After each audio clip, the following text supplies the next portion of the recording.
படிக்கிறேன். நான் 5ஆம் வகுப்பு படிக்கிறேன்.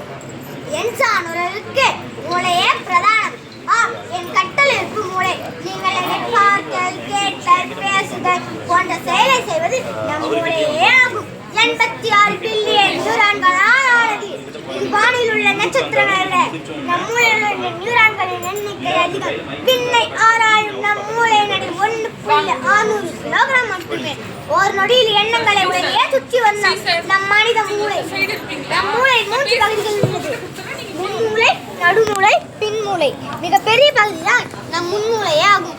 7 பெருக்கல் 2 சொல்லுங்க பார்க்கலாம். உங்களுக்கு பிடித்தவர் யார் சொல்லுங்க பார்க்கலாம்.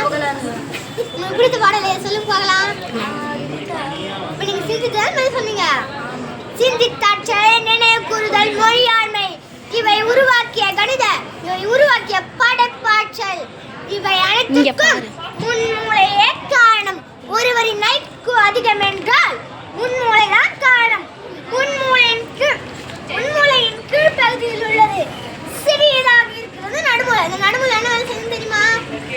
உங்க கையை நீட்டுங்க, உங்க கண்ணை மூடுங்க, உங்க காலை அசைங்க. இந்த உடல் அசைதே இதான் உடல் அசைக்கத்தை தடுமாறு நடக்கிறது. பின்னால் நீண்டு காணப்படுவது பின்மூளையாகும். பின்மூளையை நேரத்துல கை வைங்க, சுவாசத்தை கவனிங்க. இதான் இதோட வேலை. இதற்கு சுவாசம், சரிமாற்றம் போன்ற பல்வேறு வேலைகளை செய்வது நம் பின்மூளையே ஆகும். எத்தனை ஏழை தொழில்நுட்பம் வந்தாலும் நம் மூளை உலகில் ஏதும் இல்லை.